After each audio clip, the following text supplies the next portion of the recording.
নমস্কার বন্ধুরা। পবিত্র গঙ্গা নদীর তীরে অবস্থিত কাশীর প্রাণবন্ত শহরে অর্জুন নামে এক যুবক এবং উচ্চাকাঙ্ক্ষী ব্যক্তি বাস করতেন। তার তীক্ষ্ণ বুদ্ধি এবং সফল হওয়ার জন্য খ্যাত। অর্জুন একজন সমৃদ্ধ ব্যবসায়ী হওয়ার স্বপ্ন দেখেছিলেন। যাই হোক, তার সাফল্যের সম্বন্ধে তিনি বেশ কয়েকটি নৈতিক দ্বিধাদ্বন্দ্বের সম্মুখীন হন। এই গল্পটি অর্জুন কীভাবে সততার গুরুত্ব শিখেছিল এবং সত্যিকারের সাফল্য এবং পরিপূর্ণতার জন্য যে 5টি ধাপ এড়িয়ে চলা উচিত সে সম্পর্কে। নম্বর 1, অর্জুনের প্রথম উদ্যোগ ছিল একটি ছোট টেক্সটাইল ব্যবসা। তিনি বিনয়ীভাবে শুরু করলেও তার ব্যবসা দ্রুত বৃদ্ধি পায়। যাই হোক, তিনি মহেশ নামে একজন প্রতিনিষ্ঠ মালিকের কাছ থেকে কঠোর প্রতিযোগিতার সম্মুখীন হন, যিনি প্রায়শই অর্জুনের দাম কমিয়ে দেন। হতাশ হয়ে অর্জুন তার লাভ বাড়ানোর জন্য কম মানের কাপড় বেশি দামে বিক্রি করার কথা ভেবেছিল। এক রাতে অর্জুন একটি স্বপ্ন দেখেছিলেন, যেখানে একজন জ্ঞানী ঋষি তাকে দেখতে পেয়েছিলেন, যিনি বলেছিলেন, সততা আপনাকে সাময়িক লাভ এনে দেবে, তবে এটি আপনার খ্যাতি এবং মানসিক শান্তির জন্য ব্যয় করবে। অর্জুন জেগে উঠল। সততার মূল্য বুঝতে পরে তিনি তার কাপড়ের গুণমান বজায় রাখার এবং তার গ্রাহকদের সাথে আস্থা তৈরি করার সিদ্ধান্ত নিয়েছে। সময়ের সাথে সাথে সততার জন্য তার খ্যাতি আরও বিশ্বস্ত গ্রাহকদের আকৃষ্ট করেছিল এবং তার ব্যবসার উন্নতি হয়েছিল। নাম্বার 2, লোভ। অর্জুনের সম্পদ যেমন বাড়তে থাকে তেমনি তার লোভও বাড়তে থাকে। তিনি তার মুনাফা আরও বাড়ানোর জন্য শ্রমিকদের মজুরি কমিয়ে শোষণের কথা চিন্তা করেছিলেন। সেই রাতে ঋষি আবার স্বপ্নে আবির্ভূত হয়ে বললেন, লোভ তোমার আত্মাকে কখনো তৃপ্ত করবে না।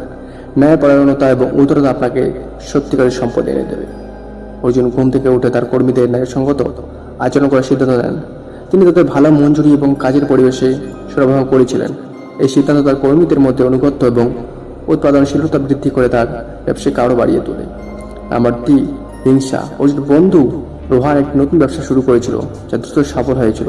হিংসা অর্জুনের হৃদয়ে পড়েছিল এবং সে রোহানের সাফল্যকে নষ্ট করার উপায় নিয়ে চিন্তা করেছিল। সে রাতে ঋষি তার স্বপ্নে আরও একবার তাকে দেখতে এসে বললেন, হিংসা আপনাকে আপনার নিজের সম্ভাবনার প্রতি অন্ধ করে দেয়। অন্যায় সাফল্য উদযাপন করুন এবং এটি শিখুন। অর্জুন জেগে উঠলেন এবং হিংসার অসারতা উপলব্ধি করলেন। পরিবর্তে তিনি রোহানকে অভিনন্দন জানান এবং নিজের ব্যবসার উন্নতির দিকে মনোনিবেশ করেন।